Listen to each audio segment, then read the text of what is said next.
lideramos el camino de la opinión pública y buscamos que la cultura del debate alcance consensos y soluciones a los problemas de nuestro país.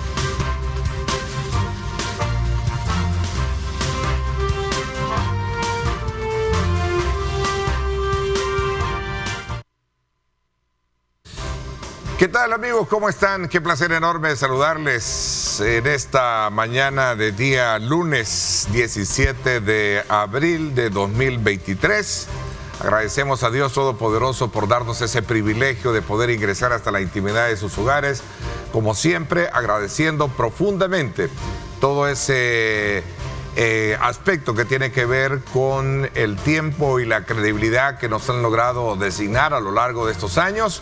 Estamos desde muy temprano también enviándoles las noticias y sobre todo también aquellas que, como las del día de ayer, en esa sorpresiva tormenta, pues no dejó de afectar varias zonas. Gracias a Dios se ha tenido no mayores, desgracias, pero sí daños cuantiosos. Así es que vamos a estar muy atentos también de algunos colapsos de algunas carreteras, calles. En el transcurso del programa, si lo podemos tener, pues vamos a tener ese reporte de nuestros amigos de prensa. Así es que, colegas de prensa, así es que desde ya bienvenidos. Vamos en esta hora y media de la mañana a conocer aspectos importantes de temas de país. En esta primera parte vamos a hablar de ese proceso que conlleva ya toda la configuración del aspecto electoral en el país a partir de la preparación de los partidos y sobre todo también del Tribunal Supremo Electoral como árbitro en esto y otros aspectos medulares que tienen que ver con el trabajo territorial y de oferta que pueden haber en los partidos políticos. Hoy me acompaña esta mañana para hacer este análisis electoral Eugenio Chicas. Él es expresidente del Tribunal Supremo Electoral, a quien le quiero dar la más cordial bienvenida. Gracias, Eugenio, por acompañarnos. Muchas gracias, Ernesto. Un saludo a quienes siguen este importante programa y muchas gracias por la invitación. Gracias por acompañarnos y aceptarla también. Como siempre, les invitamos a ustedes para que participen, que vengan a través de nuestras redes sociales y puedan enviarnos sus comentarios, todos esos aspectos elementales para que de alguna manera nos ayuden a poder llevar a cabo el desarrollo de nuestra conversación con el ex magistrado presidente del Tribunal Supremo Electoral, Eugenio Chicas. Bueno, quizás antes de poder entrar en detalle y en particular de aspectos que tienen que ver con el trabajo, me gustaría conocer cuál es el panorama y, de acuerdo a la experiencia, de cómo está la sintomatología política, partidaria y electoral de nuestro país. Bueno, esta es una elección realmente, una elección general. En primer lugar, ubiquémonos en eso, una elección general donde elige 4 dignidades diferentes, o sea, elige presidente, elige consejos municipales, diputados y parlamento centroamericano. Eso de por sí la hace muy compleja. Más compleja. Este ciclo se nos repite cada 15 años, el juntar en una misma fecha, en un mismo año, todas las elecciones. Y luego es una elección que tiene distintas novedades a partir de las decisiones legislativas de adoptar, por ejemplo, una figura más amplia del voto desde el exterior, como es la implementación en el exterior del voto por internet y del voto electrónico, y eso obviamente plantea una carga significativa para el proceso electoral. Hay un reto muy grande y es que no sabemos si ya terminó el ciclo de reformas que vaya a sufrir el sistema electoral. Este tema tiene en ascuas a la comunidad electoral. Recientemente fue reformado, el artículo 291A del Código Electoral, que es el que plantea que no debe de hacerse más reformas electorales a un año de la elección. Este es un artículo tranca, un artículo muro, un artículo de contención que en la mayoría de países democráticos se ha venido erigiendo con la finalidad de que un proceso electoral tenga reglas claras durante el año previo a la elección, porque eso permite a los competidores saber a qué atenerse, cuáles son las reglas, cuáles son las condiciones.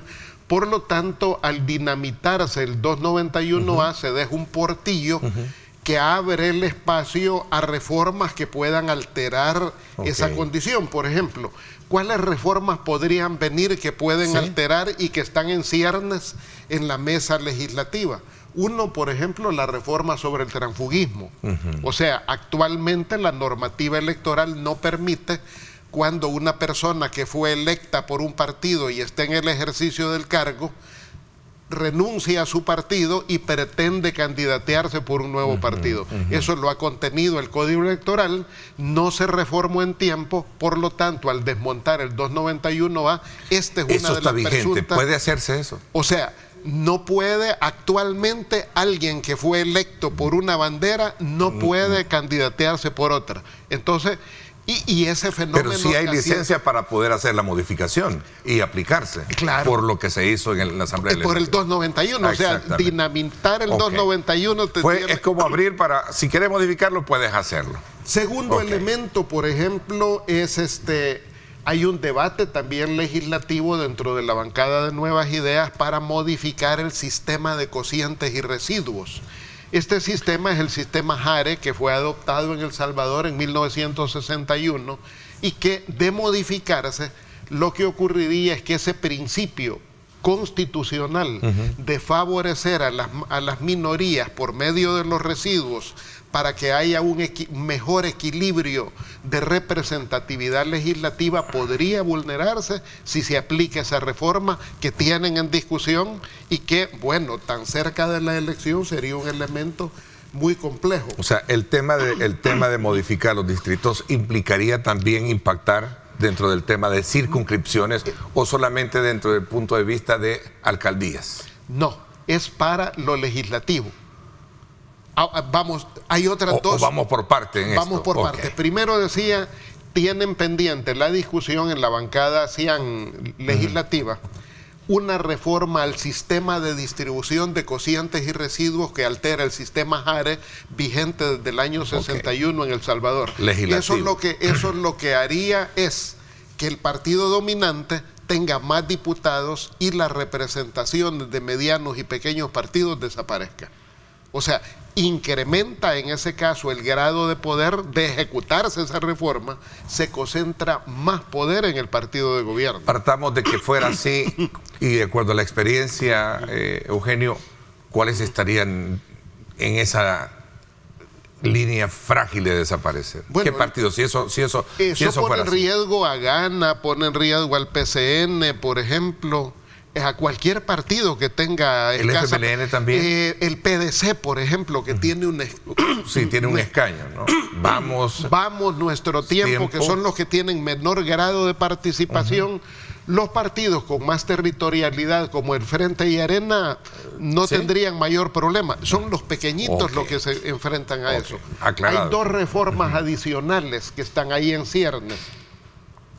Una es la presunta reducción de 262 consejos municipales a 50, 60, lo que sean. Esta es una reforma compleja, sobre todo a las puertas de la elección, porque abstraigámonos de los temas políticos, de los temas hacendarios, porque ahí hay un fuerte componente hacendario en el sentido, el Estado salvadoreño viene reduciéndose en este gobierno. Se han reducido 20.000 plazas de trabajadores del Estado que han sido despedidos. Si se reduce de 262 municipios a 50, 60, lo que sea, habrían más despedidos en ese sentido. Pero bien, ese es un tema hacendario. El tema electoral es que esto trastoca todo el sistema del voto residencial que durante años se ha venido construyendo en el país. O sea, todo el sistema de distritación electoral se altera. Y este es un tema delicado porque hay que hacer un nuevo mapa electoral. Si se hace ese cambio, eso complica mucho el grado de organización electoral. Por eso el tribunal recientemente señalaba, bueno, nosotros estamos montando una elección con 262 municipios, porque eso es lo que establece la ley.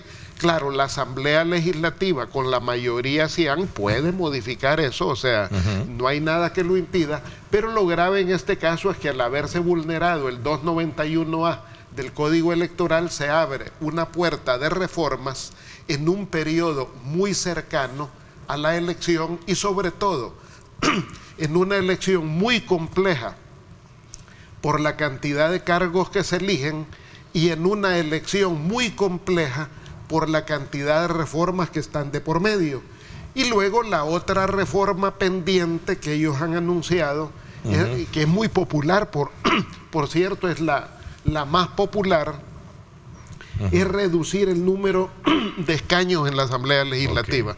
De 84 a 64, 60, o sea, es una reforma muy popular, o sea, porque la gente mantiene su rechazo a la legislatura como tal, y la gente preferiría un Congreso más pequeño independientemente de las implicaciones políticas que eso tenga. Pero en su esencia lo que la población ve es el tema de el ahorro, o no es el tema del ahorro en términos de digamos, de transparencia. El problema es que, fíjate, la gente cree que se puede ahorrar, pero ¿qué es lo que ocurre? Porque popularmente yo he escuchado decir, ¿y para qué queremos tantos diputados, estarle pagando a tantos diputados? El tema es que en realidad, fíjate cómo es, en el año 2000,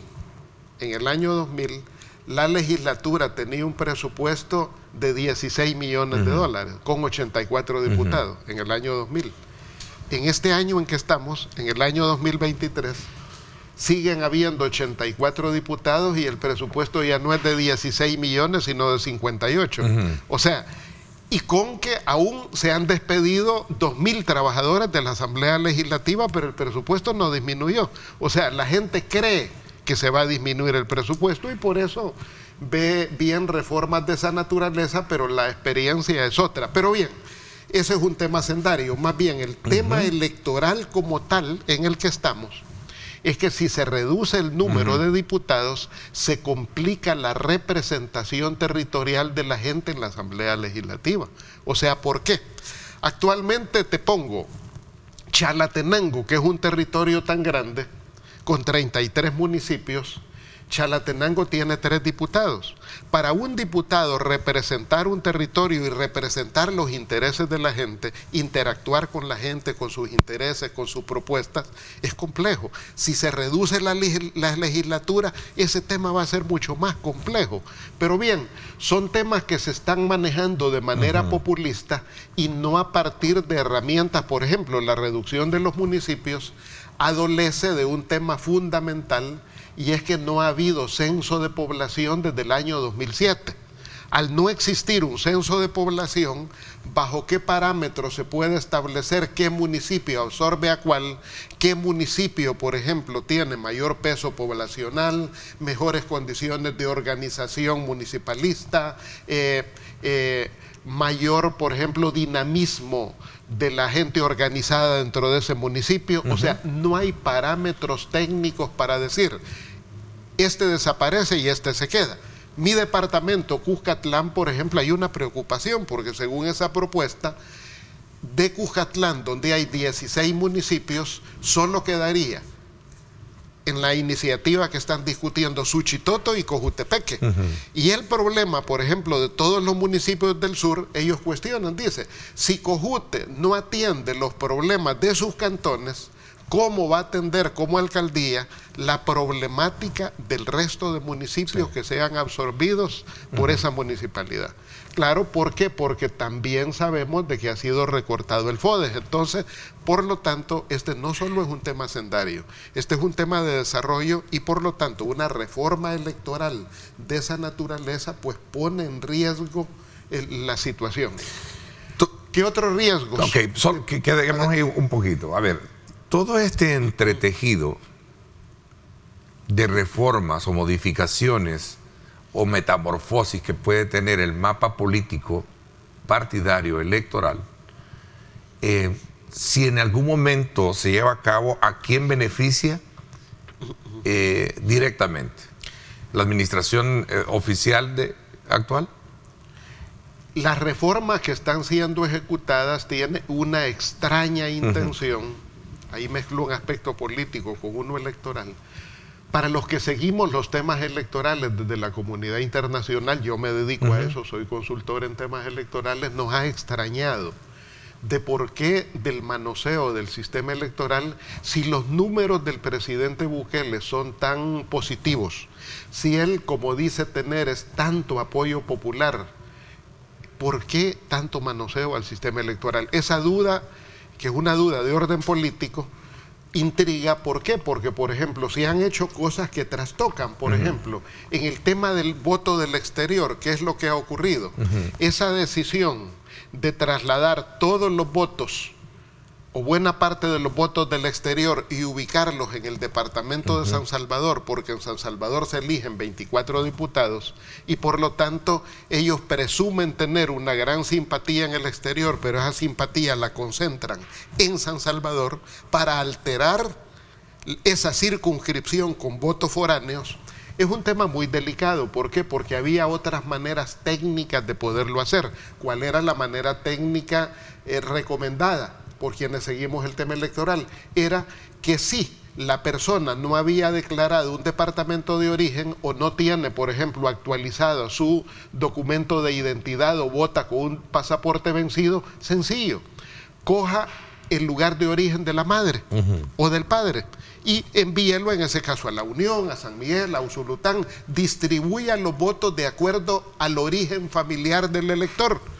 Pero ¿por qué va a concentrar los votos de alguien de La Unión que está en el exterior en San Salvador departamento? Entonces, ese tipo de alteraciones son muy sospechosas. O, por ejemplo, todo el tema de la campaña adelantada, evidentemente adelantada, que se viene desarrollando, por ejemplo, en eventos climáticos recientes, hemos visto cómo diputados oficialistas repartiendo paquetes de alimento con su foto, con su nombre como diputado, algo bastante grosero, o las giras que están habiendo en el exterior de la bancada Cian para promover la reelección presidencial, que son temas que rompen el código electoral, la normativa electoral, son campañas adelantadas. Entonces eso complica las cosas. ¿Cómo se están preparando, regresando al país, cómo se estarán preparando los partidos políticos para enfrentar todos estos, voy a ocupar este término, no sé, todos estos vaivenes de lo que hemos estado hablando? Bueno, hay un problema bien grave. Constitucionalmente, nuestro sistema electoral está planteado sobre la base del derecho de vigilancia de los partidos políticos. O sea, los partidos políticos como usuarios del sistema electoral, la Constitución los ha habilitado para que sigan y conozcan cada una de las etapas del proceso electoral. En este caso, por ejemplo, toda la organización del voto desde el exterior, todo lo que va a ocurrir en el exterior con el voto por internet, con el voto electrónico, los partidos no van a tener la oportunidad de vigilarlo. Este es un tema muy delicado.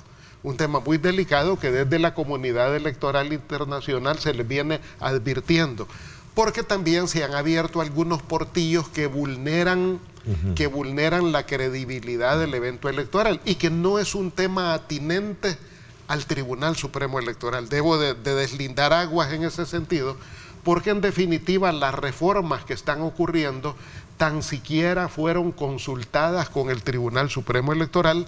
En la mayoría de países se estila que una reforma electoral, antes de aprobarla, se somete a intercambio, a discusión con la autoridad electoral, que en nuestro caso constitucionalmente es la máxima autoridad en materia electoral. Por lo tanto, no solo es un tema de delicadeza diplomática, sino que es un tema de fondo constitucional, que siendo la máxima autoridad, lo esperado es que una reforma primero se consulte con el tribunal, se discuta y luego técnicamente se vea cómo se va a ejecutar.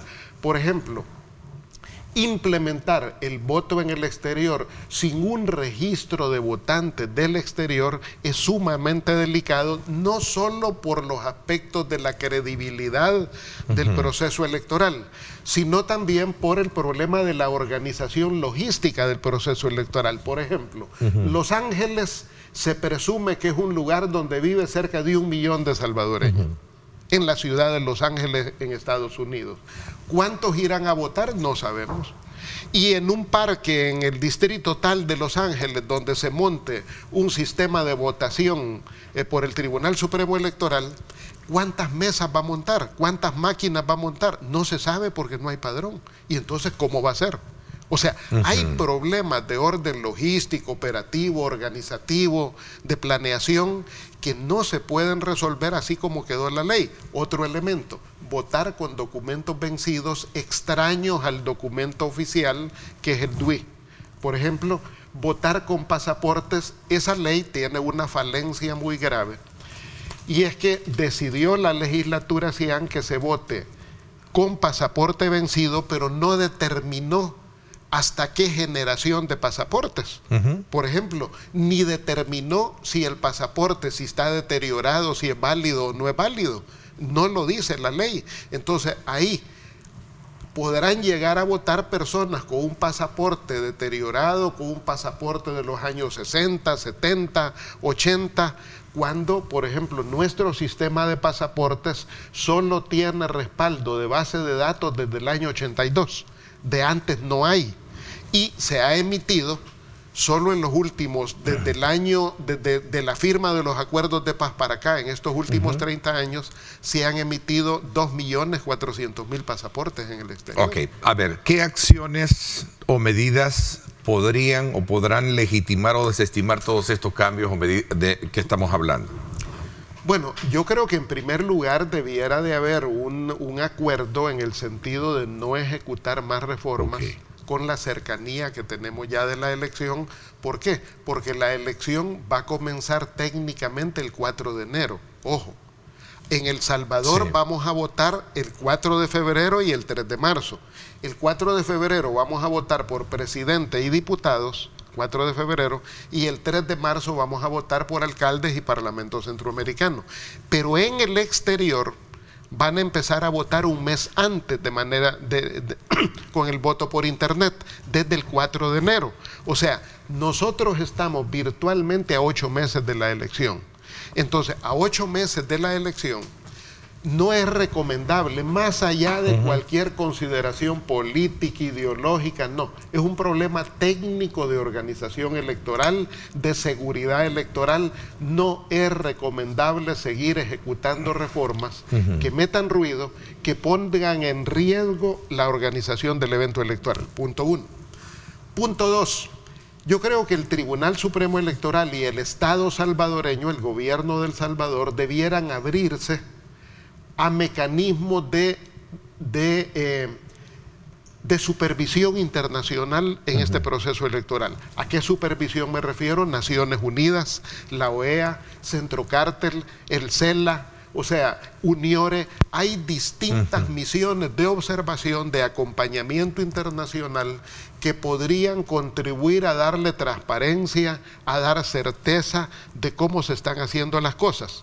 Pero además hay otro elemento que podría ser de mucha garantía, y es: hace falta una buena batería de auditorías previas y en ejercicio sobre aquellas principales reformas que se están ejecutando al sistema electoral.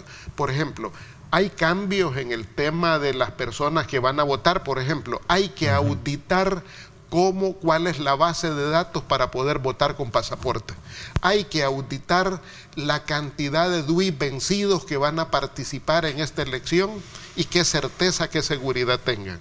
Hay que auditar, por ejemplo, toda la tecnología que se va a utilizar para el voto electrónico y para el voto por internet. ¿Por qué? Hay muy buenas empresas, o sea, el proceso que ha ejecutado hasta hoy el tribunal me parece muy bueno, de invitar de manera amplia. Bueno, 8 empresas se han presentado para poder ejecutar el voto electrónico. Dentro de esas 8 empresas hay empresas muy robustas, por lo tanto tenemos la expectativa de que una buena empresa y muy buenas empresas ahí puedan asumir. Porque también hay otras que están ahí que, bueno, que no tienen mucha experiencia en esa materia y que podría ocurrir lo que nos pasó con la Chivo Wallet. O sea, esa es la preocupación que hay en materia electoral. No hay una especie de garantía, aún siendo estas de renombre y con esa calidad de... Es que con las empresas de renombre conocedoras yo no veo no hay ningún problema. Con lo que están, con estas 8. El reto que tiene el tribunal es que escoja bien, porque si teniendo empresas de renombre escogen una empresa pollito, entonces, bueno, ahí eso sí. ¿Y de las 8 hay pollitos? Hay Hay. Pero digo, hay buenas empresas robustas, no me puedo referir a ellas por cuestiones de ética, de respeto, okay, de ética a las obviamente. empresas, pero señalo, en principio el proceso hecho por el tribunal hasta hoy me parece que es muy bueno. Es el tribunal quien tiene que dar esa garantía de escoger a un buen gallo y no un pollito. Así, y no un pollito. Un poco el peyorativo, y tiene dónde hacerlo, porque hay empresas robustas, al menos hay tres empresas robustas, o hasta 4 de estas 8 que tienen mucha experiencia electoral en América Latina, en Europa, en Estados Unidos, en distintos lugares. Claro, aquí hay un tema delicado en esto. Son 2 temas. Uno, el problema del tiempo. Realmente hay preocupación en el tribunal y en la comunidad electoral, porque en realidad 8 meses es poco tiempo para la magnitud de las reformas que están planteando. A mí me tocó trabajar, por ejemplo, con el IFE de México, con el Tribunal de Panamá, cuando implementaron el voto por Internet estos 2 países en su última elección. México, para implementarlo, tardó 6 años. 6 años duró la implementación del voto por Internet desde el exterior. Luego, Panamá tardó 5 años para implementar el voto por Internet desde el exterior, porque son los únicos 2 países de América Latina, Panamá y México, que han podido implementarlo, o sea, el voto por Internet desde el exterior. El Salvador sería el tercer país en estos momentos, pero, insisto, México, con los recursos que tiene, lo hizo con 6 años de antelación, Panamá con 5 años, y El Salvador lo quiere hacer con 8 meses. Okay.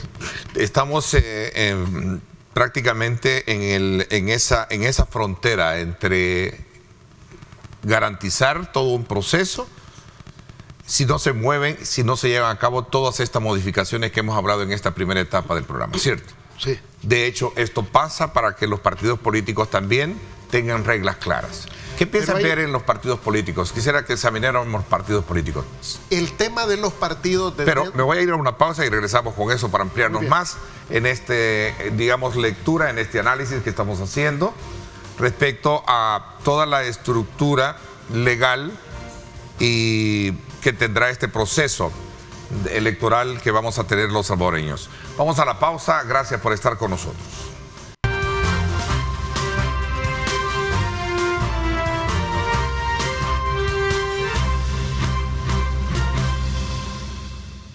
Bien, gracias nuevamente por estar con nosotros a esta hora de la mañana. Continuamos conversando con Eugenio Chica, es magistrado presidente del Tribunal Supremo Electoral.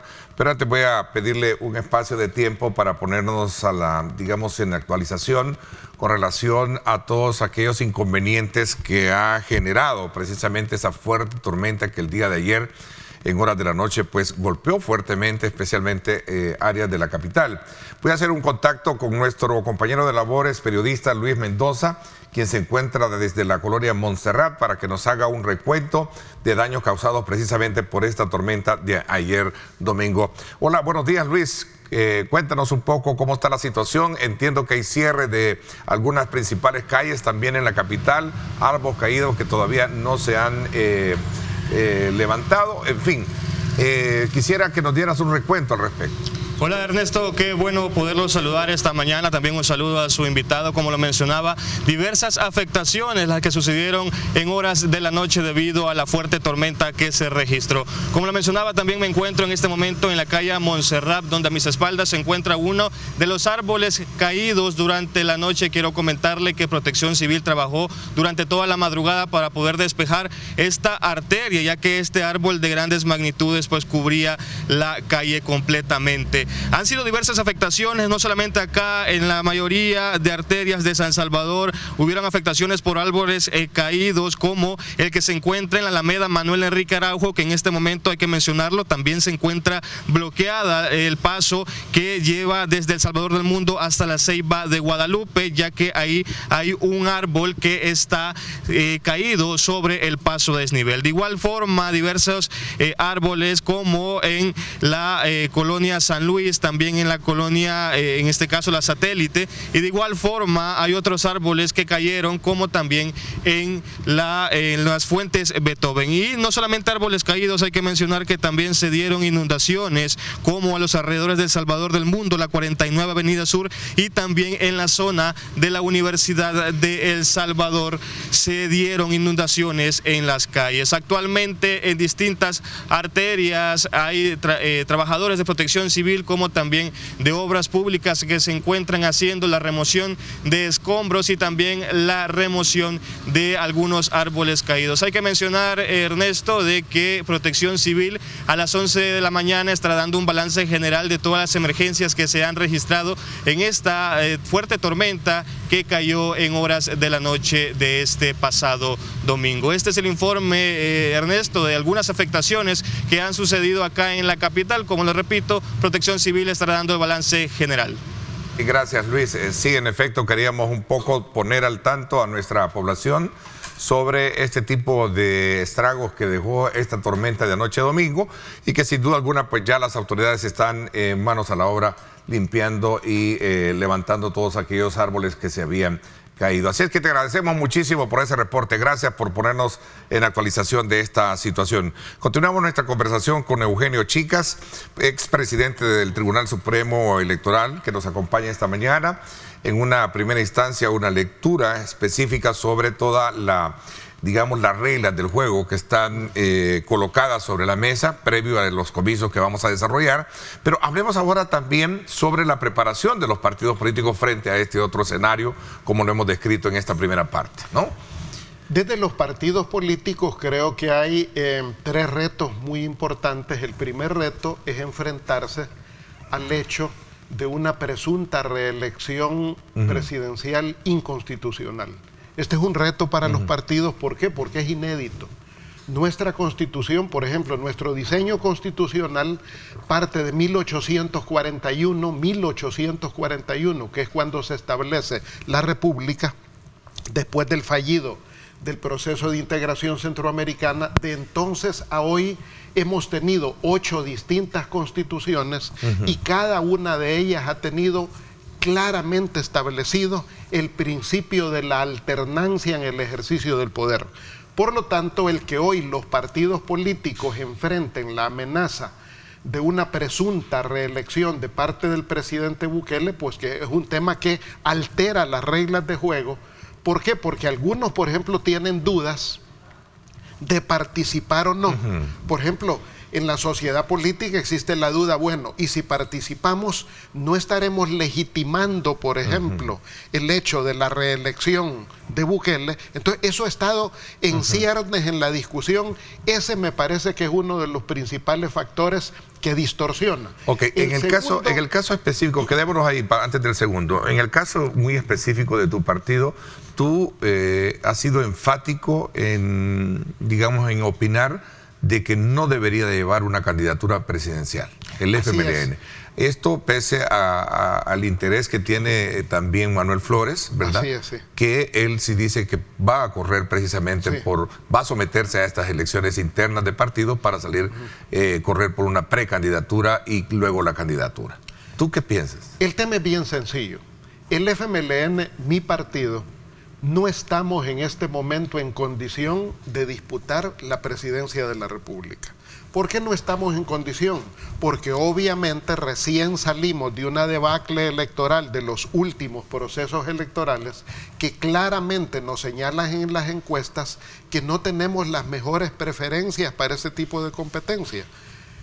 Para que haya una verdadera oposición en El Salvador se necesita la unidad de la oposición. Por lo tanto, yo he sido claro en mi propuesta política en el sentido que lo idóneo es que en esta oportunidad no haya una candidatura de Arena, no haya una candidatura del FMLN y ambos partidos cedan el espacio, no por un acuerdo político entre ellos, porque Arena y el Frente son harinas de distinto costal que ni se pueden coaligar ni pueden pactar en ese tipo de materias por su naturaleza ideológica diferente. ¿Qué es lo que se les pide? Ceda el espacio a Arena, ceda el espacio al Frente para que una candidatura de la sociedad civil pueda representar los intereses de la oposición, pueda competir en una coalición de partidos de centro y de esa manera enfrentar la reelección de Bukele. Es sencilla la propuesta. ¿Eso tiene que ver con que se desmerite el FMLN? No, el FMLN mostraríamos mucha estatura política desprendiéndonos del interés partidario en esta coyuntura de promover candidato presidencial, y el FMLN nos podemos concentrar en la batalla legislativa y en la batalla municipalista. No es que el FMLN va a desaparecer, el FMLN no desaparece en esta elección. Tiene suficiente base social, al igual que Arena, para sobrevivir a esta elección. El tema, ¿cuál es?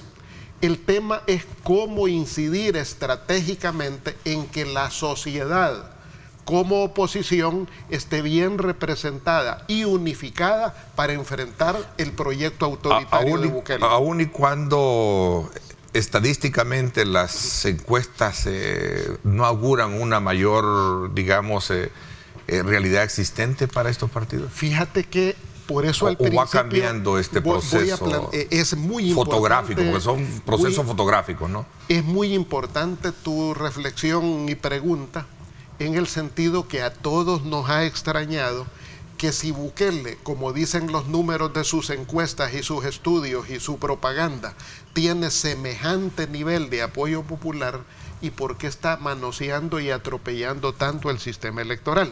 Claro, hay una realidad. El mejor momento de Bukele y Nuevas Ideas fue el 2019 y el 2021. Fue su mejor momento político. Y en ese mejor momento político, ¿cómo se eligió Bukele en ese mejor momento político?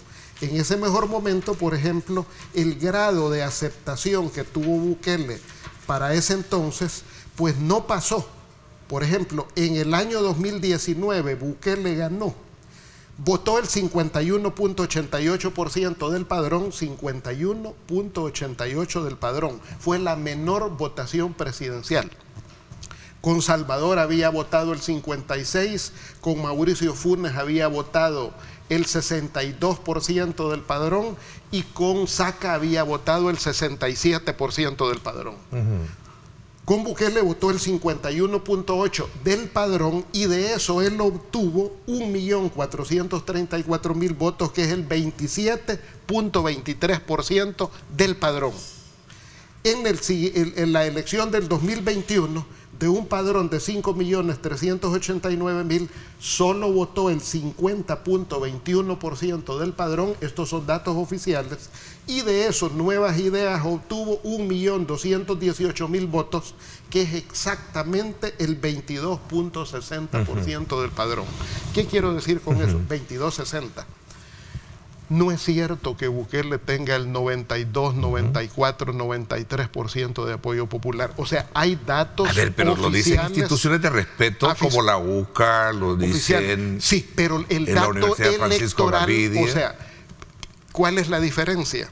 Una cosa es lo que la gente te expresa en la encuesta y otra cosa es cómo se expresa eso el día de la elección. Pero esa es una interpretación numérica también versus una interpretación estadística. Pero es oficial.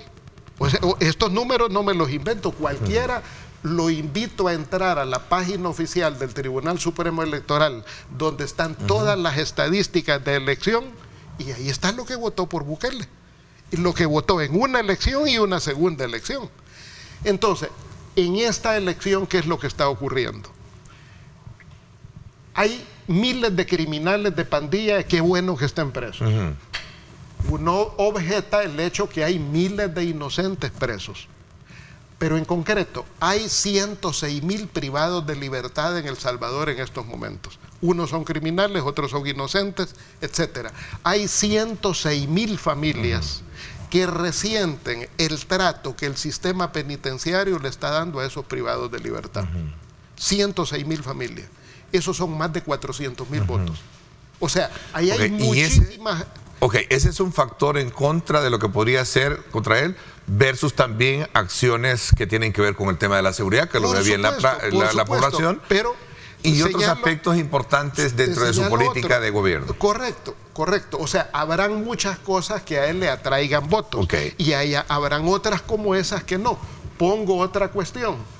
Hay más de 30.000 vendedores del sector informal de Oriente, de Occidente y de la capital que han sido desalojados. Todos queremos ver una ciudad ordenada y limpia. Yo creo que eso es loable. El problema es qué alternativa de sobrevivencia le está dando este gobierno a más de 30.000 vendedores ambulantes, informales, que por décadas se han ganado el sustento diario de manera digna en las calles. Ahí tenés 30.000 vendedores, estamos hablando de más o menos 120.000 votos. Y podríamos ir con los veteranos y podríamos ir con los 20.000 despedidos del aparato del Estado, 20.000 en este gobierno, 20.000. 20.000 despedidos del aparato de gobierno son 80.000 votos. O sea, ¿qué te quiero decir?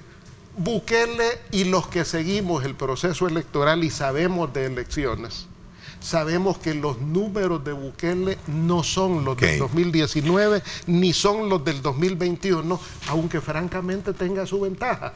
Pero ellos saben de que las cosas no son como estaban en aquella época. Por lo tanto, el grado de unidad de la oposición con una candidatura de la sociedad civil que vaya de manera unificada es fundamental en este caso, y de ahí porque mi propuesta que el Frente no compite en lo presidencial. ¿Por qué? Lo digo con claridad.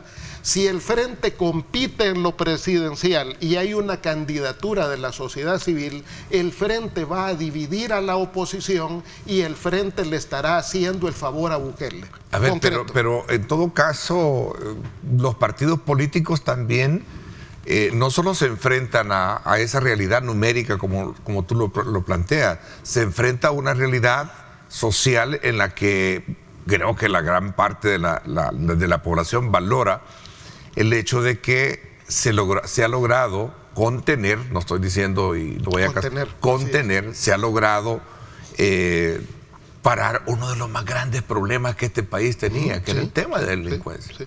Este es un país, yo no quiero decir que es un país 100% seguro, pero la seguridad que tenemos ahora es diferente a lo que teníamos y nadie lo pudo resolver. Y yo le agregaría otro elemento más a eso. Yo creo que la gente reconoce, por ejemplo, los esfuerzos de Bukele y su gobierno en todo el tema de la contención de la pandemia, del COVID-19. O sea, ese no es el problema. O sea, Ernesto, digo, por el hecho de estar colocando piezas de contrapeso. Tú decías, bueno, aquí tenemos números que no creo que sean eso, porque tenemos a estos que están afectados, pero también tenemos políticas como el tema de lo que hemos mencionado, que también pesan sobre la imagen. Yo creo que la gente agradece mucho, todos agradecemos, yo creo que uno debe de ser agradecido, el resultado de la política de seguridad para tener barrios y calles más tranquilos. Yo creo que eso está bien. Y precisamente a un gobierno se le elige para que resuelva problemas. Y yo creo que, claro, otro tema es valorar el tema de derechos humanos, etcétera. Bueno, ese es un tema que está también en la picota, ¿verdad? Pero yo creo que la mayoría de la población agradece el que el tema de la seguridad se haya contenido. Esa es la frase más acertada. Pero ¿cuál es la situación?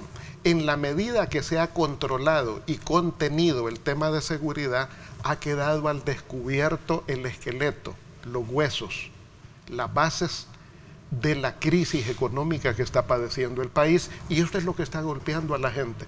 Cuando el huevo había llegado a costar 4 huevos por $1. El precio del frijol, por ejemplo, 1.40 la libra del frijol y hasta 1.50. El maíz que estaba al principio del gobierno a $16 el quintal, hoy está a $35 el quintal de maíz. O sea, la falta de empleo. Ya el Banco Mundial nos advirtió que para agosto El Salvador va a tener una grave crisis alimentaria. Y si ven los titulares de los periódicos de este día, se ha derrumbado la inversión extranjera en El Salvador a lo largo de 4 trimestres continuos.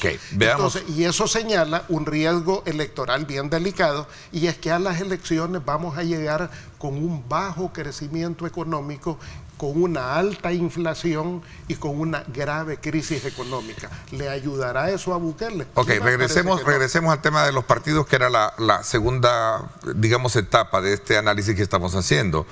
Hoy, con este trabajo, digamos, que está llevando a cabo el Tribunal Supremo Electoral y la legalización y autorización para nuevos partidos, bueno, Fuerza Solidaria ya creo que va en curso todo su proceso de inscripción. De manera muy irregular. Eso quería conocer. Y en el caso de que ahora tenemos a Poder Ciudadano también, que está exigiendo el mismo trato que recibe en este caso Fuerza Solidaria. ¿Qué hay, digamos, dentro de ese mismo escenario para ambos partidos? Voy a hacer una pausa y regreso un poco porque ya el tiempo se nos está agotando y luego regresamos con este análisis. Voy a, desde luego, a invitarlos como siempre, participen, envíenos sus comentarios y respuestas porque vamos desde luego como siempre, o me dicen que vamos a la pausa y luego regresamos con más.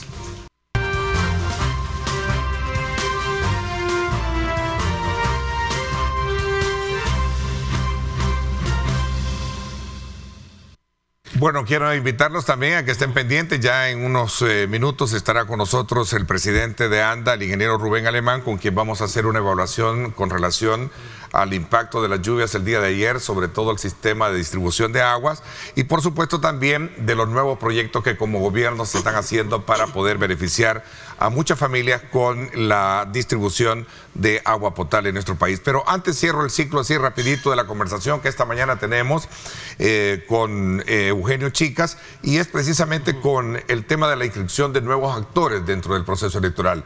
Fuerza Solidaria ya tiene por adelantado lo que es un proceso de inscripción. Ahora Poder Ciudadano, que es otro también movimiento para convertirse en partido político, exige el mismo trato. ¿Cómo está esta situación ahí? Bueno, yo creo que la parte positiva es que vamos a tener una elección más o menos a 12 bandas, a 12 institutos políticos, 12 o 13 institutos políticos. El tema, ha habido preocupación por irregularidades en el proceso de inscripción de Fuerza Solidaria, pero el tema esencial de los partidos políticos con el Tribunal Supremo Electoral es que estamos ante un tribunal que conoce muy bien el sistema electoral, que tiene capacidad, que tiene organización, que tiene recursos, pero un tribunal que no ve, que no oye y que no habla. Como árbitro no se está poniendo las pilas el tribunal para regular la competencia. Ese es el problema de fondo. Tenemos campañas adelantadas, puede salírsele de control al tribunal las campañas adelantadas. Entonces, insisto, el tribunal, en mi criterio, yo se los he dicho a todos ellos, debe de asumir el talante que significa ser la máxima autoridad en materia electoral y asumir su rol como verdadero árbitro del proceso electoral. Pero, a ver, en el caso de Fuerza Solidaria, por fuentes muy precisas, sostienen de que no ha habido ningún proceso digamos, de ventaja para ellos, porque todo el, digamos, como el proceso, valga la redundancia, ellos lo hicieron con año y medio de antelación y así ha venido de alguna manera aplicándose según los términos por los cuales la ley les va permitiendo o les ha permitido a ellos estar inscritos. Dos problemas concretos en la inscripción. Así breve, porque ya está con nosotros el presidente. Dos problemas concretos en la inscripción de Fuerza Solidaria. Uno, fuera de tiempo. Fuera del tiempo legal que establece el Código Electoral, terminaron de juntar sus firmas. En primer lugar, eso, fuera de tiempo. Y en segundo lugar, fuera de tiempo, están convocando a un proceso de primarias porque las primarias se cerraron el 5 de marzo y a esa altura Fuerza Solidaria no tenía concluido su proceso legal. Ese es el problema de fondo. Ok, Eugenio, el tiempo se nos fue. Quiero agradecerte que nos hayas acompañado esta mañana. Como siempre, somos una tribuna de exposición y de opinión pública en la cual versan las diferentes formas de pensamiento y eso pues nos hace sentirnos bien de que hemos conocido desde tu ángulo. Vamos a invitar más adelante también a otros actores de la vida política electoral, a magistrados del actual Tribunal Supremo Electoral para hacer las aclaraciones también pertinentes y sumadas a estos análisis que hemos tenido el día de hoy. Gracias por haberme acompañado. Muchas gracias, Ernesto, y muchas gracias al canal. Muchísimas gracias. Nos vamos a la pausa. Cuando regresemos, el presidente de ANDA con nosotros para hacer una evaluación del trabajo que se está haciendo dentro de la autónoma.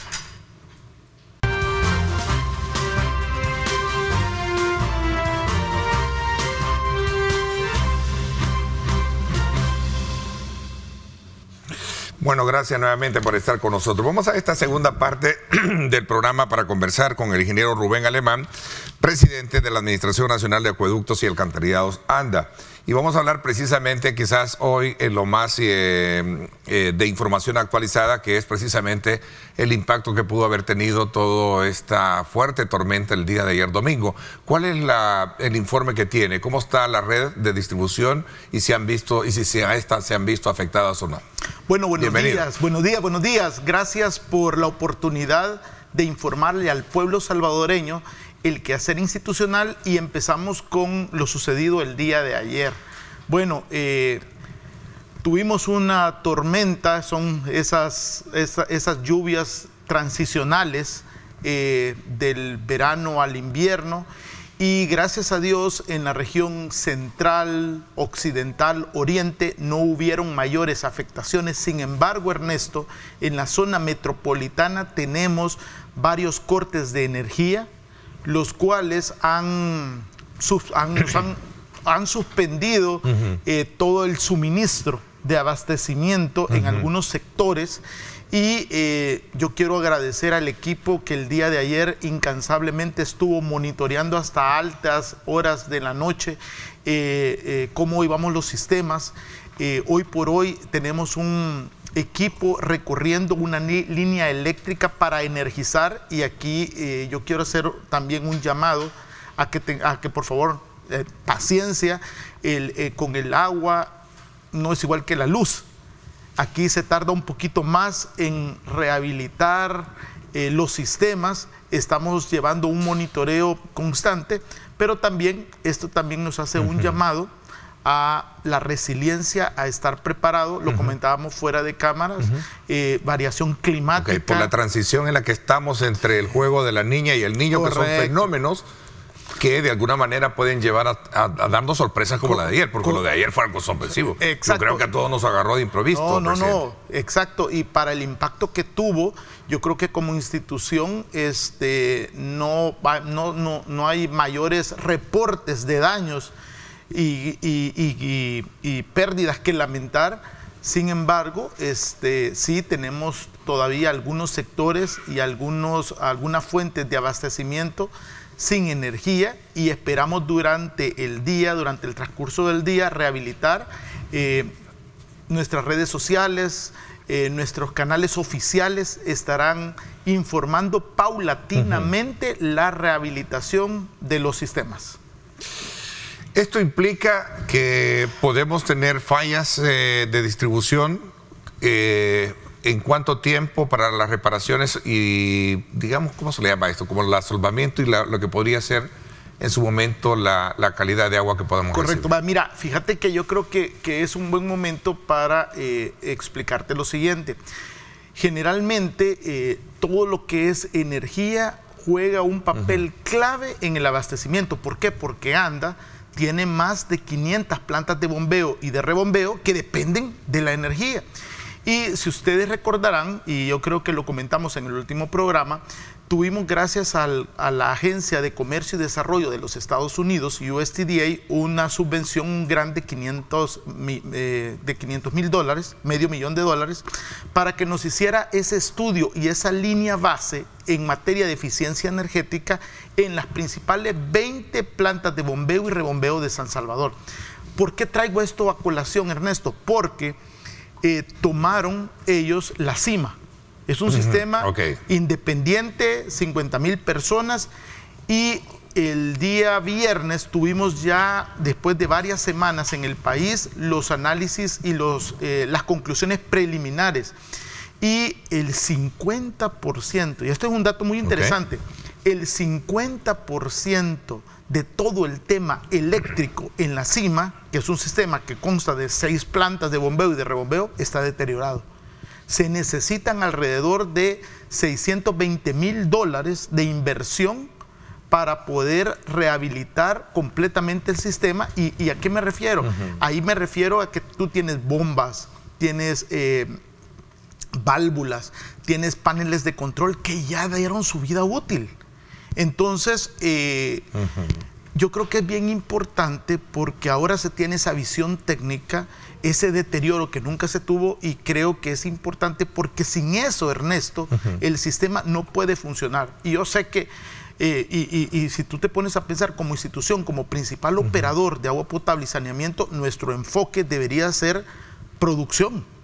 Producción, pero lamentablemente todo ese deterioro y ese abandono de esas bombas, de esos rebombeos, de esos paneles de control, nos están pasando la factura. Entonces, ¿por qué traigo la CIMA? Porque ese es un caso de estudio, el cual los técnicos, los ingenieros lo han hecho a nivel nacional con las 20 plantas de bombeo, y ahora viene el siguiente paso, que es buscar esa inversión y empezar a reemplazar todas esas partes que están fallando para poner al 100% esos sistemas. Ahora, resulta, regresando, y perdone que vuelva de nuevo al tema, porque la población está preguntándose que no tienen agua, ¿será producto de lo que se tenía o es que realmente... ¿Cómo se puede medir el impacto de ayer? ¿Fue fuerte? ¿Cuánto se golpeó en términos porcentuales de la red? Correcto, mira, porque es mucha inquietud de que me están diciendo acá. Entendible. En el área metropolitana de San Salvador tenemos hoy por hoy a las 6:30 de la mañana teníamos como alrededor de 14 sistemas de abastecimiento fuera. Eso implica que hay sectores que no tienen agua, pero ya estamos trabajando para rehabilitar y energizar esos sistemas. Uno de esos sistemas, y tiene que ver con lo que acabo de mencionar, es la CIMA. Hoy por hoy en la CIMA tenemos otra vez problemas, y tenemos problemas eléctricos. Entonces, ya venía, es bien difícil, Ernesto, mantener esa continuidad si tú tienes esas fallas diarias. Entonces, sumado a la inclemencia del tiempo, o sea, tenemos la fragilidad que con un medio viento se cae. Entonces, al final del día, al final del día, ¿qué es lo que tú quieres hacer? Tú quieres robustez, garantizar la confiabilidad, pero yo creo que el caso del sistema Las Cimas es súper importante porque ya veníamos con varias fallas y ahora se nos viene esto, entonces se pierde esa continuidad. Y de hecho, todo el sistema de Las Cimas, donde viven alrededor de 50,000 personas, lo escogimos porque es donde tenemos mucho mayor consumo de energía, donde tenemos mayor fallas, y yo creo que es importante a la población explicarle lo que está pasando. Bueno, al final esperamos que esto luego, pueda resolverse en el transcurso del día. ¿verdad? No, exacto, estamos trabajando 24/7 para poder restablecer todos esos sistemas, pero vamos un poquito más allá. Yo creo que la visión técnica es, ok, ya sabemos lo que está pasando, ¿qué es lo que vamos a hacer? Y yo creo que el caso de esta línea base, de este estudio que estamos implementando gracias al USTDA, yo creo que es una muestra de que las cosas se pueden hacer. Y así como lo hicimos para el sistema Las Cimas, lo hemos hecho para otros 19 sistemas donde tenemos mayor consumo de energía y donde tenemos fallas recurrentes que paran los sistemas y dejan a la población sin agua. Me voy a permitir hacer una pausa comercial para que regresemos con otros temas que tengo por acá. Una noticia con la que despertamos este día y que publica el diario oficial, el diario El Salvador. Dice, pandilleros secuestraban a trabajadores de ANDA en el 2017. Correcto. ¿Es eso una realidad? Es una realidad que las personas que no lo han vivido y que no han ido a Soyapango, específicamente a La Campanera, no pueden dimensionar el éxito de este muy acertado plan de control. Bueno, pero es decir, esto fue antes o ya no. No, bueno, mira, yo creo que eso es uno de los co-beneficios del plan de control de seguridad, que nosotros hoy por hoy podamos ir y podamos visitar lugares donde por años no había entrada, que podamos hacer lecturas de cloro, que puedas hacer lecturas de medidores. Y de hecho, uno de los técnicos, el técnico responsable, nos contaba cómo hace varios años le exigieron que solucionara una obstrucción desde las 10 de la mañana. Y estaba rodeado todo el equipo, la maquinaria, y salieron hasta la hora de la madrugada. y con la pistola, pistola en la cabeza. No extraña, porque así sucedió en algunos sectores también, donde promotores de salud, bueno, vimos de varios casos, ¿no? Conocimos de varios casos. Y algunas plantas, yo he ido como en 3 o 4 ocasiones, en algunas plantas de bombeo, en la Campanera, tú tienes todos los cuartos donde se ocupaban como casas destroyers, donde la gente vivía. Pero todo eso es historia ahora. Es historia. Debido a todo el plan que se ha implementado en materia de seguridad, ¿no? Correcto, yo creo que la seguridad... Esta es una historia que estaba ahí, ¿no? Y que se trajo hoy para recordar lo que antes era y lo que es hoy diferente. Exacto, para dejarlo bien en claro esto, ¿no? No, Ernesto, exacto, yo creo que eso es importante. ¿Por qué? Porque este es el tipo de historias que ejemplifican el antes y el después. Y algunas de las personas podían decir, bueno, eso como el plan del aseguramiento, el control territorial, cómo beneficia a ANDA. Este es un ejemplo, ese es un co-beneficio. Cómo ahora, hoy por hoy, nosotros podemos entrar a lugares que durante décadas tú no entrabas. Y la misma gente, los mismos técnicos te cuentan las historias. Esta mañana, por cierto, también otro de los periódicos, Diario El Mundo, sostiene: el Niño disminuirá el abastecimiento del agua para el próximo verano. Estos fenómenos están siendo debidamente observados por ustedes, claro, ¿cierto? Exacto, Ernesto. Yo creo que lo hemos discutido. Yo creo que tenemos que prepararnos a absorber, responder y adaptarnos a la variabilidad climática. Estábamos en un fenómeno, ¿te acuerdas? La Niña, mucha humedad.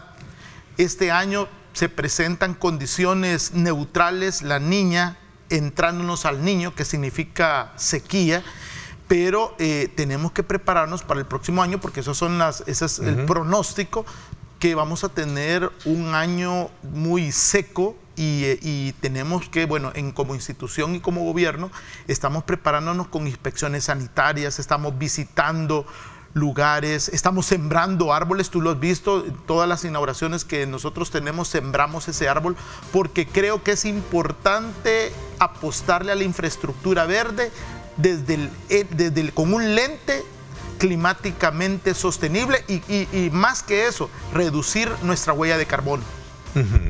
Voy a hacer una pausa comercial, el tiempo se nos está yendo. Regresamos para hablar de otros proyectos importantes que se tiene. El proceso de certificación a través del grupo de pasantías también, correcto, que creo que es un hit también. Sí, pero sí. Aquí muchos reclaman también, y no voy a pasar por alto el tema de los cobros que se están haciendo. La micromedición. La micromedición. Correcto, lo podemos tocar. Sigue siendo como el talón de Aquiles, no de esta mientras, siempre ha sido así el problema. Sí. ¿no? Bueno, mira, voy a hablar de eso cuando regresemos. Okay, hablamos. Vamos a la pausa, gracias por estar con nosotros.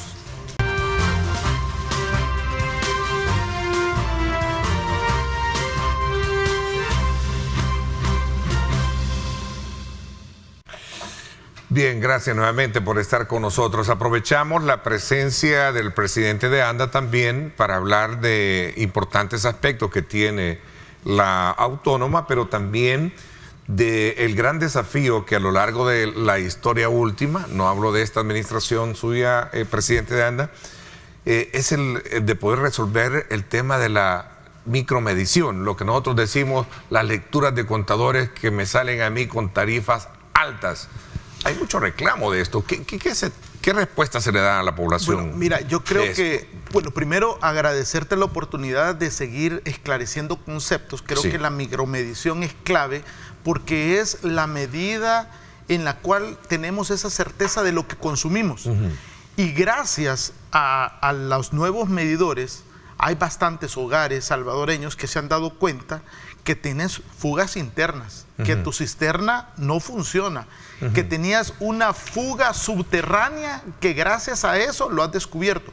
Por supuesto, Ernesto, pueden haber algunas contradicciones en sentido de lecturas y eso nosotros estamos abiertos a resolverlos. Hemos hecho un convenio con el centro, con la Defensoría del Consumidor, en el cual estamos trabajando articuladamente, estamos intercambiando banco de datos, estamos intercambiando todos esos sistemas electrónicos, pero lo más importante es tratar de resolver y no se vale que tú tengas una casa que cueste $500,000 y todavía quieras que tu recibo te salga de $5. Que tú tengas una cisterna que no funciona, que tú tengas válvulas que no funcionan y hay un desperdicio de agua y quieres que tu recibo te salga $3. Por supuesto, estamos depurando, hemos visto eso y te voy a dar un ejemplo. Cuando fuimos a La Campanera, tú tienes tus medidores de electricidad, de energía, con su cajita, con su candado, pero los medidores de agua, Ernesto, los tienes en el suelo, llenos de tierra, llenos de aguas negras. Perdón, la palabra podridos en algún momento ¿cómo se le llama esto? Por el moho, ¿ya? Todos afectados. Entonces, Ernesto, ¿cómo puede, siendo el agua un bien necesario, cómo puedes tú tener esas herramientas que te ayudan a contabilizar lo que consumes en esas condiciones? Y para muestra un botón, yo los fines de semana que voy a X lugar, veo 5, levanto las 5, yo personalmente levanto 5 cajas y tú puedes ver las condiciones de cómo están esos medidores. Y estos medidores nuevos que han, sí, corroídos, gracias, la palabra que andaba buscando, perdón el lapsus, no, pero corroídos. Así, pero estos que han puesto nuevos también parece que se tienen problemas, ¿no? Bueno, mira, esos son los reclamos. Bueno, mira, alguna gente dice, bueno, tenemos algunos problemas con las válvulas desaireadoras, pero también en una menor cantidad tenés ese problema con tu... Si el medidor te marca bien o no te marca bien, pero sin embargo, la mayoría de casos que hemos ido, incluyendo este servidor, son problemas que tienen que ver con fugas, que tienen que ver con cisternas y pueden ser también fugas que la gente ni se había dado percatado, Ernesto. Entonces, yo aquí hago un llamado a que por favor llamen. Tenemos el 915, nuestro call center, tenemos una opción específicamente para ayudarle a solucionar y también nuestras agencias. Y es más, que consiste en, miren, venimos a revisarle para que ver dónde tiene que corregir. Y nos quedamos en stand-by en este momento. Exacto. Pero ¿qué pasa con aquellos casos que no han logrado darle respuesta? Es más, cuando a lo mejor por una gota que esté cayendo, sí, pues válido, por eso es que tenés que pagar esto, ¿no? Es más, yo me he involucrado en tratar de resolver y yo te digo que ahí vamos. Claro, es un tema muy sensible porque nadie le había puesto cuidado. Entonces yo creo que es bien importante esto, Ernesto. Bueno, hay una cuestión importante en esto también que tiene que ver con lo que muchos llaman es el acceso para que me resuelvan o me condonen ese tipo digamos, de tarifa que me han aplicado, porque no era esa la que yo tenía, ¿no? Por decir así. Voy a aprovechar de hacer un anuncio y estamos trabajando y en las próximas semanas esperamos que salga un nuevo decreto el cual va a exonerar moras e intereses, tal como lo hicimos hace un año, creo, un año y medio.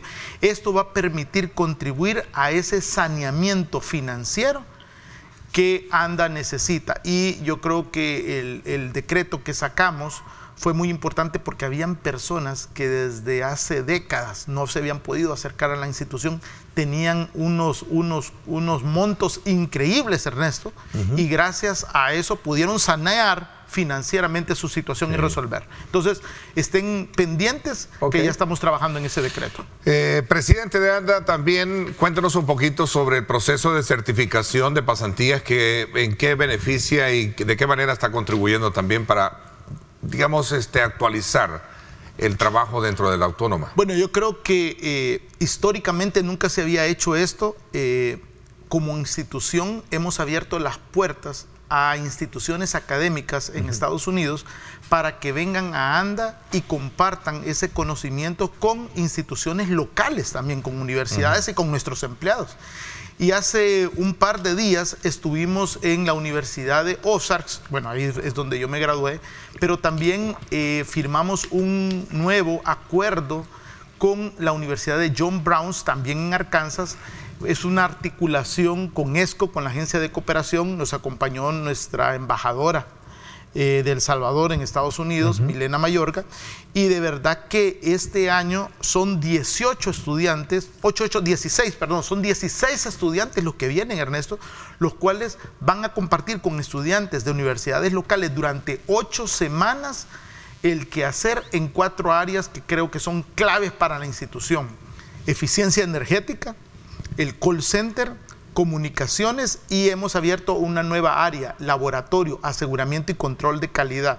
Al mismo tiempo, tuvimos la oportunidad de conversar con la fundación de la familia Walton, que son los dueños de Walmart. Ellos son los que tienen estas becas en Arkansas, y de verdad que la inversión que ellos han hecho se está pagando. Bueno, yo soy un ejemplo, soy un becado Walton, y estamos contribuyendo a El Salvador a crecerlo, a que crezca el país, pero por supuesto a darle la oportunidad a más jóvenes que se puedan empoderar. Así que buena hora, ya estamos esperando a los jóvenes, y si usted es un estudiante de una universidad local, comuníquese a través de nuestras redes sociales. Hay algunos espacios todavía abiertos. Nuestras pasantías comienzan a finales de mayo y van hasta antes de agosto, Ernesto. Así que yo creo que es una buena oportunidad. ANDA es un laboratorio viviente.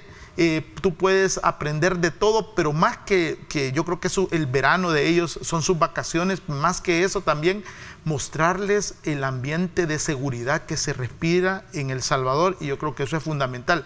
También quiero aprovechar para comentarte que en junio nos visitan los 3 presidentes de las 3 universidades que albergan las becas Walton. Vienen al país, están súper interesados, así que nos queda una universidad para cerrar ese círculo.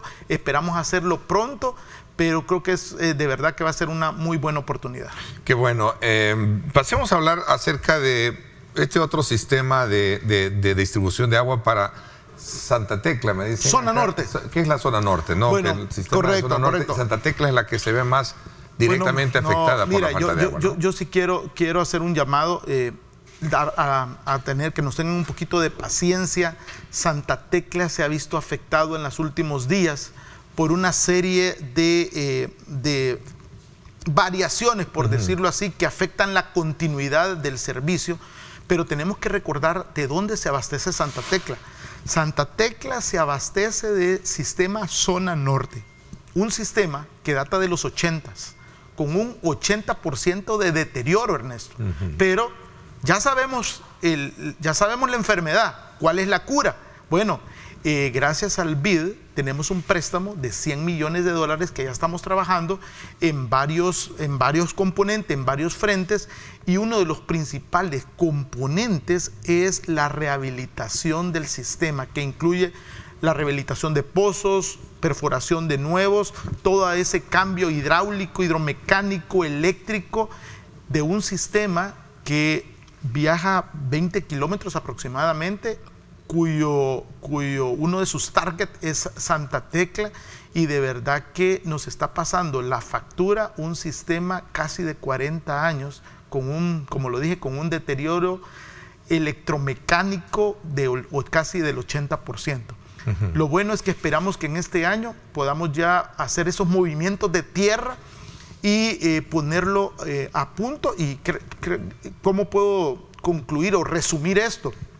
Cuando se tiene transparencia, la transparencia genera esa confianza y esa genera ese financiamiento, y eso es lo que ha permitido que la banca multilateral, que amigos, cooperantes nos han ayudado en ese portafolio histórico de inversión en ANDA, que hoy por hoy, Ernesto, y este es otro dato interesante, ronda alrededor de los $300 millones para ayudar a seguir ampliando esa cobertura y para seguir solventando esos problemas con los que empezamos esta plática, que tú tienes fallas constantes eléctricas, que tienes problemas también de cantidad, porque a medida que el cambio climático es más extremo, tú tienes esas zonas con un marcado estrés hídrico, más demanda que oferta, y tus niveles de agua van bajando. Entonces, tenemos que ver qué hacemos al respecto. A ver, presidente de ANDA, ¿cómo se está concatenando los esfuerzos o la coordinación pertinente con la administradora, con la autoridad salvadoreña del agua. Digo esto porque se ha generado también ciertas, digamos, preocupaciones, por ejemplo, en el sector agro, sobre el tema relacionado con nuevos sistemas de tarifa de cobro por el Bueno, mira, yo creo que la articulación... Que son los canos, sí, ¿no? correcto. Que son los famosos canos. La articulación es clave y aquí nosotros tenemos que recordar nuestros roles. La ANDA, como nosotros somos un operador y somos el principal operador de agua potable y saneamiento, la Autoridad Salvadoreña del Agua es tu ente rector. Y vuelvo a esa ilustración mental que a mí me gusta, que tú tienes que ver la ASA como ese paraguas que va a priorizar los usos del agua, llámese consumo, energía, recreación, agricultura, pero lo que sí es una realidad y estamos trabajando es en esas reglas claras del juego que como operadores necesitamos, porque nosotros, Ernesto, somos el principal operador, pero acuérdate que hay entes privados, municipalidades, descentralizados, entonces, ¿quién marca las reglas del juego? De los operadores, per se. Entonces yo creo que eso es importante, marcar ese territorio, y creo que aunque no existan esas reglas claras, la articulación es fluida, ANDA como operador, ASA como ente rector, el cual prioriza los usos del agua. ASA, perdón, en este caso la autoridad, sí, ¿verdad? Sí, ASA. ¿Está jerárquicamente arriba de ANDA? Nosotros... ¿O a la par? Perdóneme un poco no. tajantemente. Correcto. La ASA es el ente rector del recurso hídrico que va a priorizar los usos del agua. Nosotros somos un operador. Un operador.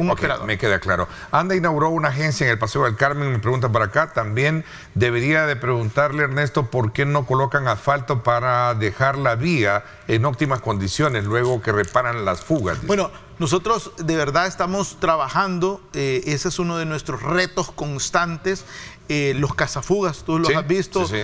De verdad que trabajan sin cesar, y lo que se está haciendo y estamos luchando todos los días es para ir cerrando esos gaps en que tú abres el agujero, después viene el equipo de aterrado y compactado, después tiene que asfaltar, pero también algunas veces nos tenemos que buscar esa articulación, ya sea con Fovial y ya sea con MOP, para tratar de ir resolviendo. Entonces, sabemos que hay mucho por hacer, sabemos todavía que hay bastantes oportunidades de mejora, no estamos donde quisiéramos llegar, pero día a día la transformación de esta institución se está dando, y hacia eso es lo que estamos buscando, Ernesto. Entonces, podemos, con esta tormenta de ayer, es un hecho aislado, no podemos hablar de que ya viene el invierno, obviamente esto le corresponde a otra... Mira, pero ustedes están monitoreando, claro, muy bien. Es un periodo de transición, no estamos en el invierno per se, pero lo que sucedió ayer es un ejemplo de lo que pudiera suceder en la época invernal en todo su esplendor, por decirlo así, ¿verdad?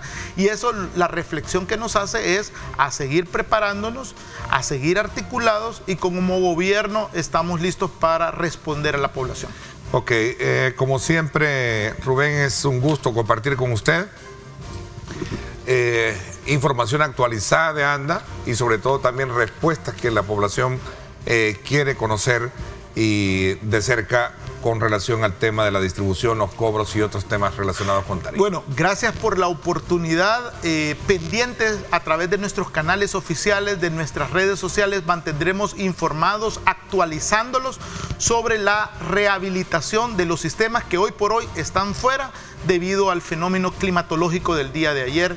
Gracias, muchas bendiciones y vamos para adelante. Seguimos adelante, Ernesto. Así es, en efecto, gracias por habernos acompañado, presidente de ANDA. A ustedes, amigos, gracias también por estar siempre pendientes de nuestra señal. Nos encanta conocer la opinión de ustedes, tener esa interacción a través de las redes sociales.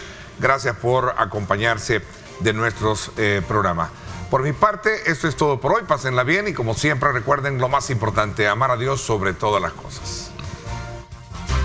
Lideramos el camino de la opinión pública. y buscamos que la cultura del debate alcance consensos y soluciones a los problemas de nuestro país.